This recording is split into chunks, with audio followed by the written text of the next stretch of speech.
Hello friends, मैं Amit Kaushal, Jupiter study abroad consultant Chandigarh से। आज एक बहुत ही इम्पॉर्टेंट न्यूज़ है जो आपसे शेयर करने वाला हूँ। ये न्यूज़ है फॉर जो वीज़ा प्रोसेसिंग है, स्पेशली कनाडा की। इसमें एक ब्रॉडर व्यू मैंने लिया है। व्यू के ऊपर बात करूँगा, not only for student visa application. हम प्रोसेसिंग की बात करेंगे कि एक रीसेंट अभी न्यूज़ आई है कि जो इमिग्रेशन मिनिस्टर हैं कनाडा के, mister Sean Fraser, he predicted that by the end of 2022 जो कनाडा का वीज़ा प्रोसेसिंग जो टर्न अराउंड टाइम है, that will be back to normal, to the pre pandemic era. तो जो ये 2 साल में पेंडेमिक की वजह से जो ऑल दीज चैलेंजेस जो भी थे, और जो स्टाफ की शॉर्टफॉल थी या सिस्टम्स की या किसी भी तरह की, वो सारे जो चैलेंजेस हैं वो हम will be able to overcome all these challenges, and by the end of 2022 they are expecting that we will reach the pre pandemic level, जहाँ पे टर्न अराउंड टाइम जो SDS का था वो उस मुताबिक पहुँच जाएगा अगर हम स्टूडेंट वीज़ा की बात करें। तो इसमें उन्होंने ये भी डिस्क्राइब किया है कि what additional measures they have taken. जैसा कि पहले भी कई वीडियोस में मैंने भी और बहुत सारे प्लेटफॉर्म्स ने आपको बताया है कि in the beginning of the year Canada immigration ने, IRCC ने 500 नए वीज़ा ऑफिसर्स जो हैं वो रिक्रूट किए थे, और 85 मिलियन कैनेडियन डॉलर्स का फंड एलोकेट किया था to upgrade the systems, to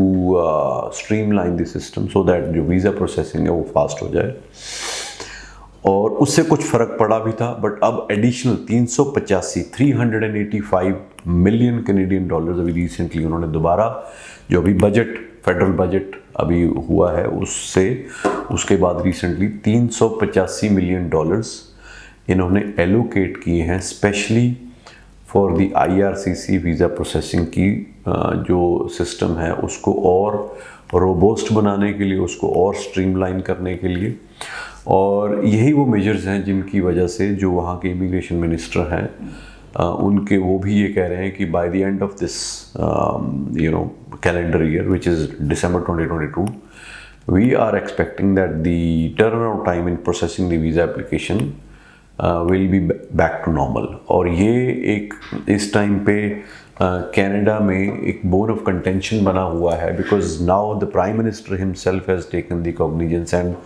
he has made a committee of large number of federal ministers to give them the task to overcome all the shortcomings, all the delays, जिस वजह से ये सारा जो hiccups हैं उनको ओवरकम किया जाए। और इस टाइम बहुत ज़्यादा फोकस जो है वो कैनेडियन गवर्नमेंट का, specially the immigration minister and his team is focusing on the timeline for processing the visa application, be it student visa application, be it temporary resident visa application, be it permanent residency, citizenship. हर एक category की जो visa processing की जो timeline है उसको ठीक करने में अब उनका पूरा फोकस है। और मैं उम्मीद करता हूँ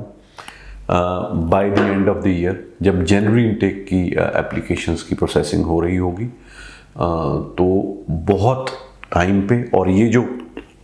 स्पिल ओवर चल रहा है हर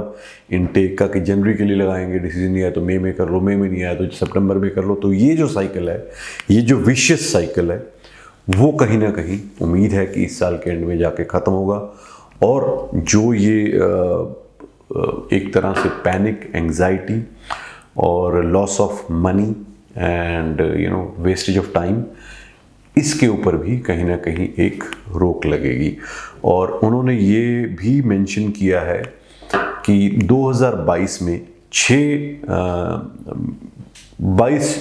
जून तक जो डेटा आया है, उन्होंने बोला vis a vis last year on year 250% work permit में इंक्रीज आया। तो आपने देखा होगा बहुत सारे अभी जो student spouse dependent work permit है, जिनको हम ओपन वर्क परमिट कहते हैं, उनकी प्रोसेसिंग बड़ी फास्ट हो गई है। 5-6 महीने के अंदर ही उनके वीज़ाज़ आ रहे हैं और नंबर ऑफ़ वीज़ा ग्रांट्स बहुत ज़्यादा बढ़ गया। मुझे लग रहा है कि जैसे हम वर्क परमिट में बाकी में डील नहीं करते तो उसमें भी बहुत ज़्यादा तेज़ी आई होगी, इसीलिए जो ईयर ऑन ईयर ग्रोथ है वो 250% इन्होंने दिखाई है। दे सेड दैट अब जो इन्होंने टारगेट 4,34,000 का रखा था कहीं ना कहीं इमिग्रेंट्स का पर ईयर के लिए, now the immigration minister is expecting that we should take it up to 5 lakhs depending on the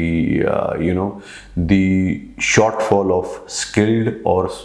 unskilled workers in Canada। तो आने वाले टाइम में, और उन्होंने ये भी बोला कि हमें ये ध्यान रखना पड़ेगा कि हम right quality and right quantity को ही रिक्रूट करें। तो कहीं ना कहीं एक ये बहुत रिलीफ वाली खबर है कि इस टाइम पे कनाडा ने ये रियलाइज़ कर लिया है कि ये एक बहुत बड़ा पेन पॉइंट है सभी के लिए, जिसकी वजह से उनकी अपनी इमेज जो है, उनकी इंटरनेशनल एजुकेशन डेस्टिनेशन की इमेज जो है वो कहीं ना कहीं ख़राब हो रही है और उसका फ़ायदा दूसरे कंट्रीज़ उठा रहे हैं। तो उम्मीद है ये होने के बाद, अगर आप अभी जैसे बहुत सारे बच्चों का रिज़ल्ट आया है 1-2 दिन पहले, स्टेट बोर्ड का, पंजाब बोर्ड का मैं स्पेशली बात करूँगा, CBSE का एक्सपेक्टेड है एनी टाइम सून।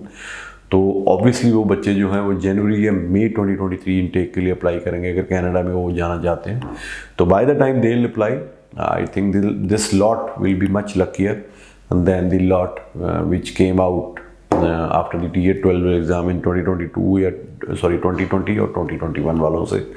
तो उम्मीद है बाय द टाइम आप करोगे अप्लाई तो आपकी वीज़ा प्रोसेसिंग पुराने वालों से मच फास्टर होगी, और उसके बाद ये चीज़ें जो हैं, बैकलॉग्स जो हैं,